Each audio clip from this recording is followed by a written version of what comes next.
Good day, everyone. I am John Vincent T. Agojo, and with me is my partner, Jaimar and Lucero. To continue from where we left off in our discussion on the extinguishment of obligations in Week 9, we will be presenting on the specific modes under the Law on Obligations and Contracts by Hector S. de Leon and Hector M. de Leon, Jr. By the end of this report, we aim for everyone to have a clear understanding of the different causes of extinguishment of obligations. Next is to explain the effects of extinguishment of obligations, and lastly, to identify the possible remedies available to the parties. First, let us have a brief overview of what we mean by extinguishment of obligations, as discussed in last week's session. So, what is extinguishment of obligations? This is a fundamental concept in civil law that deals with the various ways a debtor's legal duty to perform an obligation is terminated. It provides the legal mechanisms for debts and duties to be considered paid, canceled, or otherwise resolved. According to Article 1231 of the Civil Code, there are 10 primary modes for extinguishing obligations. These are payment or performance, loss of the thing due, condonation or remission of debt, confusion or merger of rights, compensation, novation, annulment, rescission, fulfillment of a resolutory condition, and prescription. It is important to note that this is not an exclusive enumeration. For instance, the Supreme Court, in a landmark case, recognized a new mode of extinguishment for banks ordered to cease and desist operations. This ruling established that a bank no longer in operation has no obligation to pay interest on deposits, as interest is intended for profit and operation. This highlights how jurisprudence can evolve to address new situations not explicitly covered by the Code. While payment or performance is the most expected way for an obligation to be extinguished, the other modes we will be discussing are created due to supervening events, distinguishing them from the primary mode of payment.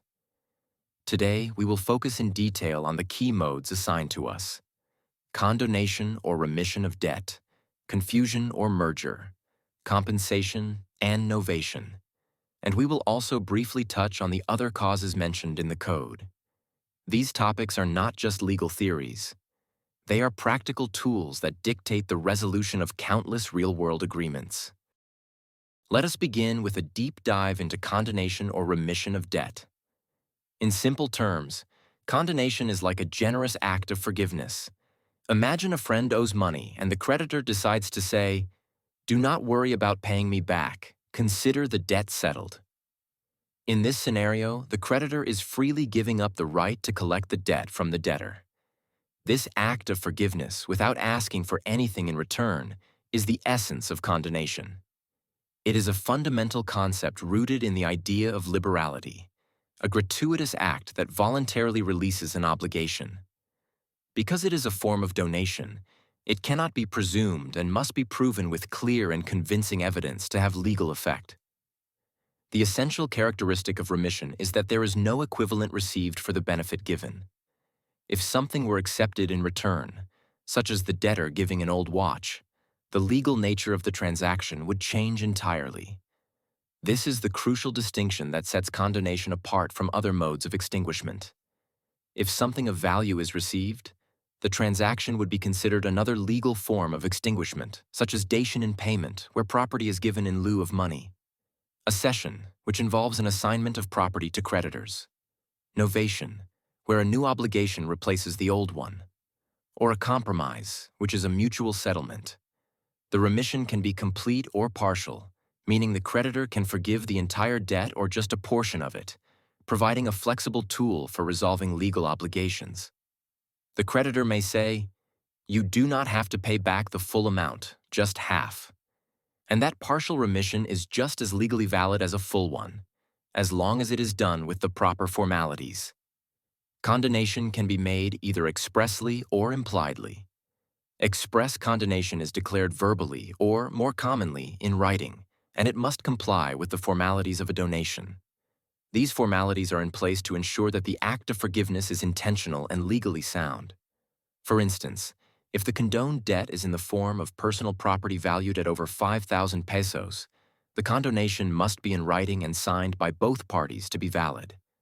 If it involves immovable property, a public document is required. These are strict requirements designed to prevent fraud and to provide a clear record of the creditor's intent, thereby safeguarding the interests of all parties. Implied condonation, on the other hand, is not stated directly but is inferred from the creditor's conduct. A clear example of this is when a creditor voluntarily delivers a private document of credit, such as a promissory note, to the debtor. The law, specifically Article 1271, presumes that the creditor is waiving the right to collect. This act of giving the document back is seen as an undeniable sign of a waiver, unless there is proof to the contrary, such as if the debtor took the document without the creditor's consent. This presumption is a powerful legal tool that provides a way to resolve debts even without an explicit written agreement. The logic is that if the creditor no longer holds the proof of the debt, there is no intention to enforce it. The possession of the document by the debtor creates a presumption of voluntary delivery, thereby creating the legal effect of a remission. The legal presumption of remission in Article 1271 is so strong that it shifts the burden of proof. The debtor does not need to prove that the creditor condoned the debt. Instead, the creditor, to claim that the debt still exists, must prove that the delivery of the document was not voluntary. This could be done by showing that the document was stolen, lost, or mistakenly handed over. The article also provides that if the document of credit is found in the possession of the debtor, it is presumed that the creditor voluntarily delivered it. This is a crucial detail that simplifies the legal process and provides certainty for both parties. Furthermore, condonation can be constituted inter vivos, which means it takes effect during the lifetime of the parties through an agreement, or mortis causa, which takes effect upon the death of the creditor through a will. If the remission is mortis causa, it must strictly comply with the legal formalities of a will to be valid. An extremely important legal consideration here is that remissions that are prejudicial to the compulsory heirs legitimes are considered inefficacious donations and can be reduced by the court. This is a protective measure to ensure that legal heirs are not unfairly deprived of their rightful inheritance by a gratuitous act of the deceased, thereby balancing the creditor's right to forgive a debt with the legal rights of their heirs. This prevents a creditor from giving away all their assets in a deathbed waiver to the detriment of their rightful heirs, ensuring a just distribution of property upon death. The legal effect of condonation is that it extinguishes both the principal obligation and any accessory obligations, such as a mortgage, a pledge, or a guarantee. This is a fundamental principle of obligation law. The accessory obligation cannot exist without the principal one. Article 12. 174 reinforces this by stating that the presumption of remission of a principal obligation extends to its accessory obligations. Once the main debt is gone, all related obligations attached to it are also extinguished, releasing all parties involved from their legal duties under the contract. The guarantor is also released from the obligation because the debt they were guaranteeing no longer exists, and this is true even if the condonation was made without the guarantor's consent. This provides a clear and final resolution for all parties involved. In summary, condonation is a powerful and definitive way to end a legal obligation through an act of liberality. It can be a formal written act or an implied action, but its effect is always the same. The debt is extinguished. It must be carefully executed to ensure its legal validity and to avoid disputes, particularly concerning the rights of third parties or legal heirs. It represents a way for creditors to exercise their autonomy and forgive a debt, leading to a complete legal closure for all involved. Next, we will discuss confusion or merger of rights. In simple terms, imagine a scenario where you lend your sibling money, and then, a few years later, your sibling passes away and names you as their sole heir. Along with their other assets, you also inherit all of their debts, including the one they owed to you. At that moment, you become both the person who is owed the money, the creditor, and the person who owes the money, the debtor. This is a legal paradox, as you cannot logically demand an obligation from yourself. The law resolves this by extinguishing the obligation entirely. This act of the roles of creditor and debtor merging into a single person is known as confusion, and it is a unique and definitive way to terminate a legal bond. This is a mode of extinguishment that occurs when the characters of both the creditor and the debtor meet in the same person. As the Civil Code states, the obligation is extinguished from the time this merger happens. The rationale behind this is simple and logical. It is absurd and impossible for a person to demand an obligation from themselves. This mode of extinguishment consolidates the legal relationship into a single entity, making the obligation moot. This can happen through various legal processes, most commonly through inheritance, but it can also occur through business mergers where one company owes a debt to another and then acquires it, or through the assignment of rights. For this to be a valid mode of extinguishment, the merger must be complete and involve the principal debtor and creditor. This means that the parties must be the primary obliger and oblige, not just a representative or a third party. The merger of the characters of the principal debtor and creditor is beneficial because it extinguishes not only the principal obligation, but also the accessory obligations, such as those of the guarantors. This follows the legal principle that the accessory follows the principal. For example, if a debtor who has a guarantor inherits the credit from their deceased creditor, the merger of roles extinguishes the debt and the guarantor is automatically released from their obligation. This provides a clear and final resolution for all parties involved, as the legal basis for the guarantee has disappeared with the principal debt. However, a different rule applies if the merger takes place in the person of the guarantor and not the principal debtor. In this case, the principal obligation remains in force. While the contract of guarantee is extinguished because the guarantor cannot be a guarantor to themselves, the principal debtor's obligation to pay the principal obligation subsists. The guarantor, who is now the new creditor, can still demand payment from the principal debtor. This shows a nuanced application of the principle, protecting the rights of the original creditor while reconfiguring the legal relationship and ensuring the original debt is not simply lost. The obligation has simply changed hands, and the new creditor steps in to enforce it. The concept of confusion is deeply rooted in the logical impossibility of a person being both the claimant and the one against whom the claim is made. The law recognizes this duality and provides a mechanism to resolve it. The merger must be complete and definite, meaning there can be no ambiguity as to who holds both titles. It must be an absolute merger of rights and responsibilities. In joint obligations, confusion does not extinguish the entire debt. It only extinguishes the portion corresponding to the debtor or creditor in whom the two characters concur. This means that the merger only affects the specific share of the person where the roles of debtor and creditor have merged, leaving the shares of the other joint debtors and creditors unaffected. For instance, if two people jointly owe money and one of them becomes the sole heir to the creditor, only their portion of the debt is extinguished. The other joint debtor's share remains valid and demandable, preserving the integrity of the original agreement. This ensures that the responsibility of the other parties remains, and the obligation is only terminated to the extent of the merger. This is distinct from a solidary obligation, where the merger of the debtor and creditor extinguishes the entire obligation, because in a solidary obligation, each debtor is liable for the entire debt.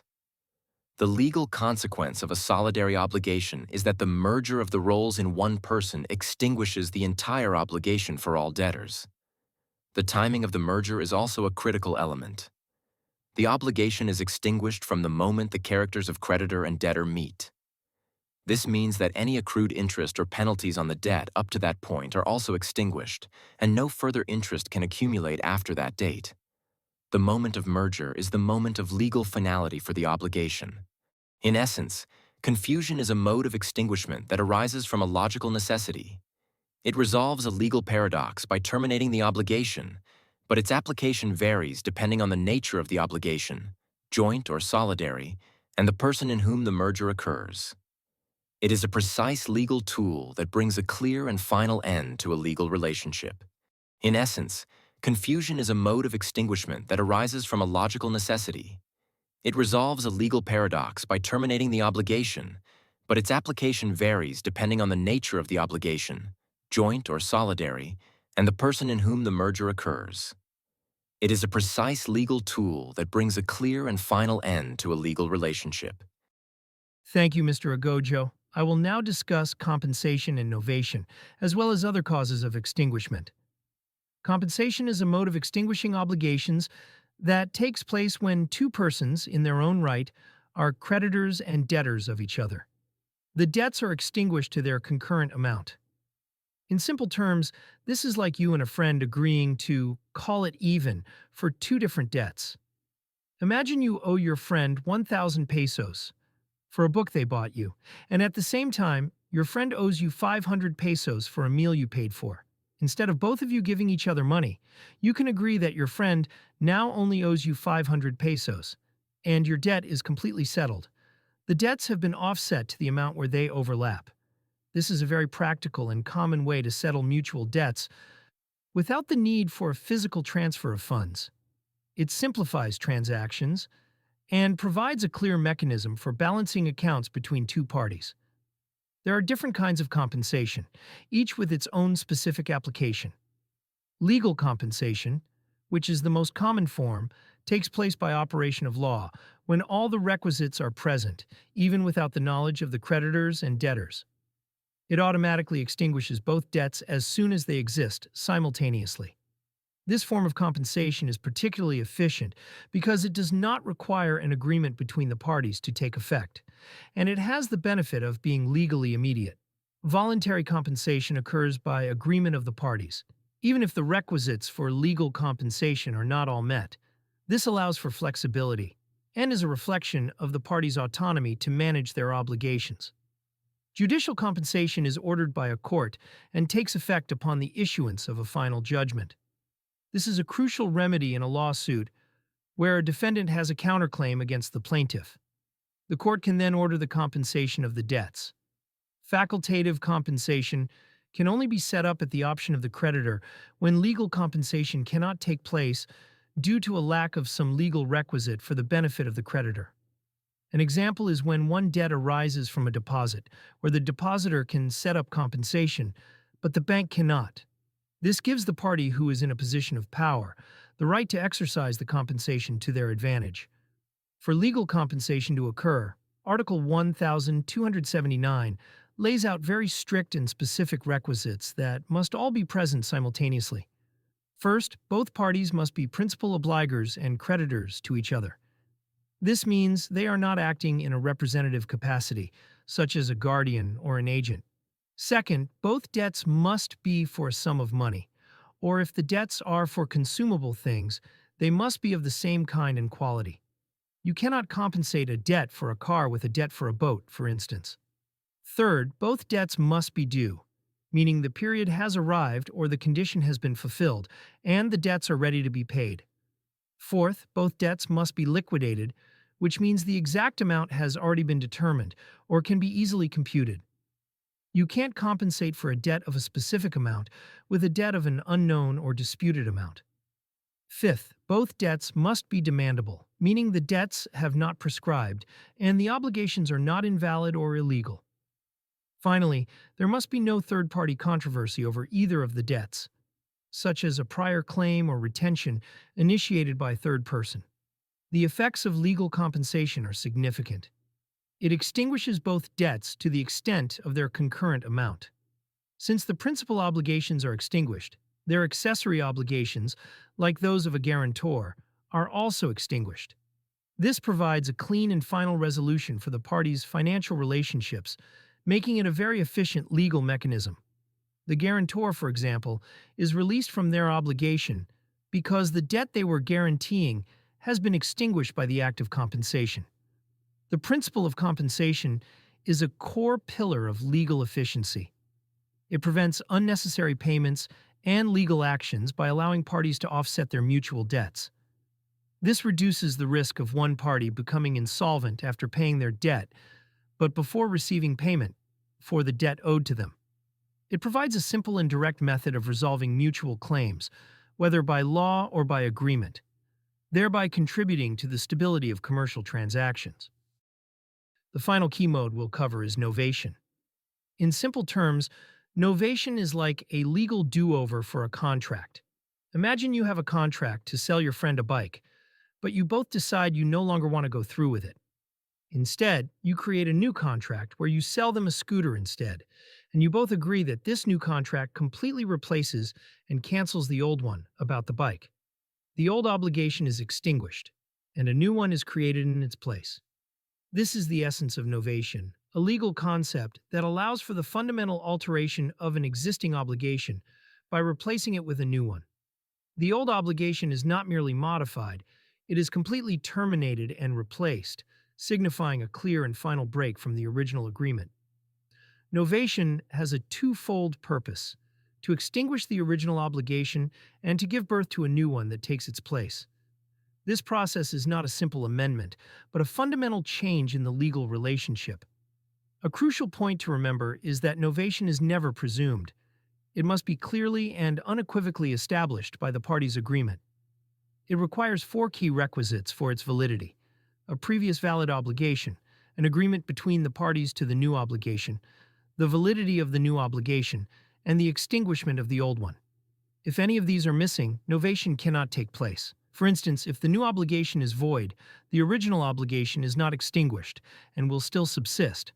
Novation can be classified in two main ways: objective or real novation and subjective or personal novation. Objective or real novation involves changing the object or the principal conditions of the obligation. For example, a contract to deliver a car is changed to a contract to deliver a motorcycle. This materially alters the terms of the agreement and constitutes a novation.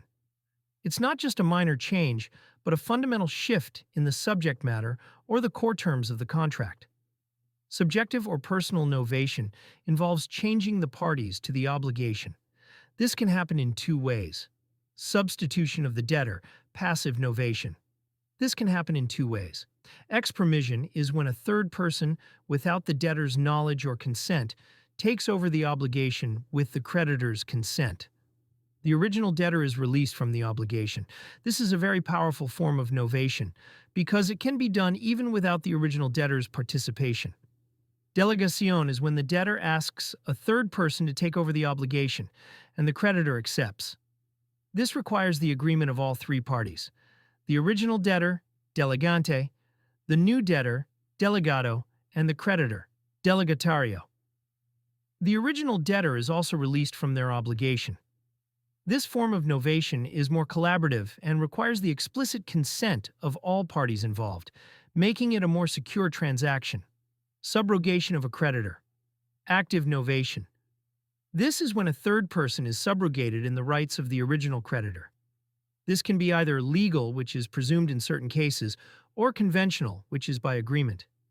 Subrogation transfers the credit to the new person with all the rights that the creditor had, including those against guarantors or possessors of mortgages. This means the new creditor steps into the shoes of the old one, maintaining the legal status of the original agreement, but with a new party. The effects of subrogation are significant. Article 1303 states that subrogation transfers to the person subrogated the credit with all the rights thereto appertaining, either against the debtor or against third persons, be they guarantors or possessors of mortgages. This means that when a person is subrogated, they acquire all the legal power that the original creditor had. In the case of partial subrogation, the original creditor to whom partial payment has been made remains a creditor to the extent of the balance of the debt. Article 1304 provides that in the case of the debtor's insolvency, the original creditor is given a preferential right to recover the remainder as against the new creditor. This legal principle ensures that the original creditor is not disadvantaged by the partial payment and has priority in the event of the debtor's insolvency. Novation is a powerful tool for restructuring legal relationships. It provides a means to completely overhaul an existing obligation, either by changing its core terms or by substituting the parties involved. However, because of its sweeping effects, the law requires that novation not be presumed but must be clearly established by the parties' intent. This ensures that no one is inadvertently released from a legal duty without a clear and mutual understanding. Its flexibility makes it a common tool in commercial transactions and legal settlements. Finally, while we have focused on the primary modes, Article 1231 also mentions other causes for the extinguishment of obligations that are governed in other parts of the Civil Code.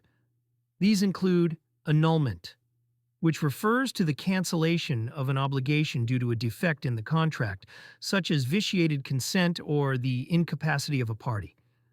Rescission, which is a remedy to extinguish an obligation, particularly in cases of damages or injury to one of the parties or to a third person. Fulfillment of a resolutory condition, which is when a condition that would end the obligation is fulfilled. For instance, an obligation to pay rent until a certain event occurs is extinguished once that event takes place. Lastly, prescription, which refers to the loss of the right of action to enforce an obligation due to the lapse of a certain period of time as defined by law. The time frame for prescription varies depending on the type of obligation, providing a legal statute of limitations. In addition to these, the law and jurisprudence recognize other forms of extinguishment. A fortuitous event, such as a natural disaster, can extinguish an obligation if the thing due is lost or the service becomes impossible to perform without the fault of the obliger. A compromise can extinguish an obligation when parties agree to a settlement to avoid litigation, which provides a flexible and often faster alternative to court proceedings. Mutual desistance or withdrawal, where both parties agree to end the obligation, is another form. The arrival of a resolutory period can also end an obligation. The impossibility of fulfillment, which releases the obliger if the service becomes so difficult as to be manifestly beyond the contemplation of the parties, is also a valid cause. And finally, the death of a party can extinguish an obligation that is purely personal or intransmissible, such as a contract for a specific personal service like painting a portrait. This demonstrates that the law provides a comprehensive and flexible framework for ending legal commitments in a variety of circumstances, not just through payment or performance. In conclusion, understanding the various methods of extinguishing obligations is crucial in law. The modes we have discussed today, from condonation to novation, provide a comprehensive framework for resolving legal commitments. They highlight the dynamic nature of legal relationships and how they can be brought to an end through a variety of legal principles and events. In conclusion, the journey through the extinguishment of obligations has shown us that the law is not just about creating legal bonds, but also about providing clear, definitive ways to end them. Our presentation has focused on 4 key areas: condonation, which is the benevolent act of forgiveness; confusion, the logical paradox where one person becomes both creditor and debtor; compensation, a practical method for offsetting mutual debts; and novation, the legal process of replacing an old obligation with a new one. Each of these modes serves a unique purpose, providing a framework for resolving legal commitments in a variety of circumstances, from acts of kindness to complex business mergers. The most important thing we learned from this topic is that there are multiple distinct legal pathways to end an obligation. It's not just about paying a debt. Understanding these different modes, whether it's by mutual agreement in condonation or by a legal technicality like confusion, is crucial. It gives parties a framework to resolve their legal duties and avoid potential disputes, which highlights the importance of this topic in contract and civil law. This framework ensures that legal relationships do not linger indefinitely, providing a sense of closure and certainty for all parties involved. Indeed, Mr. Agojo, the ability to extinguish an obligation is a cornerstone of a functional legal system. It provides a legal safety valve that prevents individuals and businesses from being trapped in perpetual legal duties. Without these mechanisms, a simple debt or contract could become an insurmountable burden, leading to endless litigation and social instability. The various modes of extinguishment ensure that there is a definitive end to every obligation, allowing for a fresh start and the orderly conclusion of legal affairs.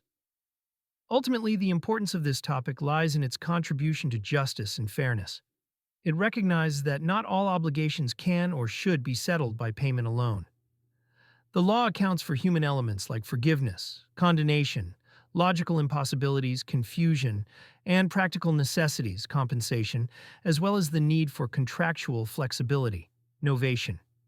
By providing a comprehensive and flexible framework for ending legal commitments, the law ensures that legal duties are not just enforced, but can also be concluded in a manner that is both just and efficient, thereby upholding the integrity and predictability of the legal system as a whole.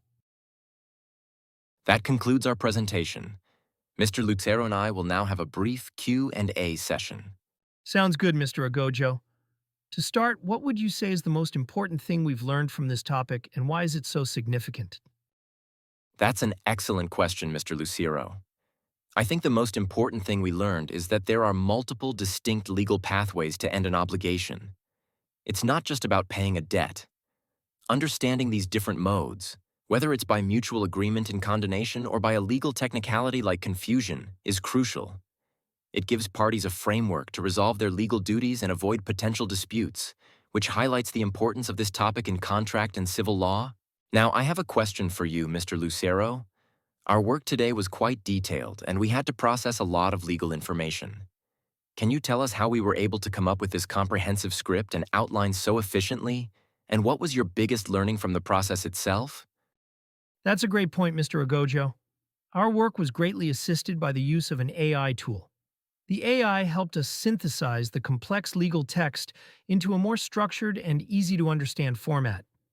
It was a crucial part of our process in organizing the information, dividing the script logically between us, and even suggesting the flow and design of our presentation.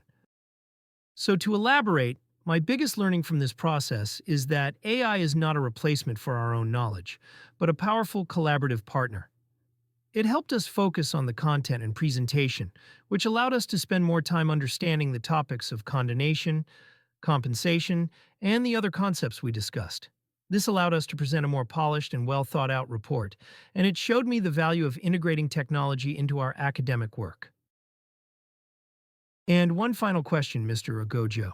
In a real-life situation, how can an understanding of the overall topic of the extinguishment of obligations be applied, for example, in a job or a project? That's a great practical question, Mr. Lucero. A clear understanding of these concepts is crucial for managing legal and financial relationships in any professional environment. For instance, in a project management role, you might encounter a form of novation when approving new terms for a supplier's service. In accounting, you can use the principle of compensation to offset mutual debts between two companies, streamlining payments. Even in a personal work-related situation, forgiving a small debt from a colleague is a form of condonation. Knowing these methods allows for the formal and correct resolution of obligations, ensuring clarity for all parties. Thank you, Mr. Lucero. It's been a great experience presenting this to you all. We hope you gained a deeper understanding of the extinguishment of obligations. Thank you for listening.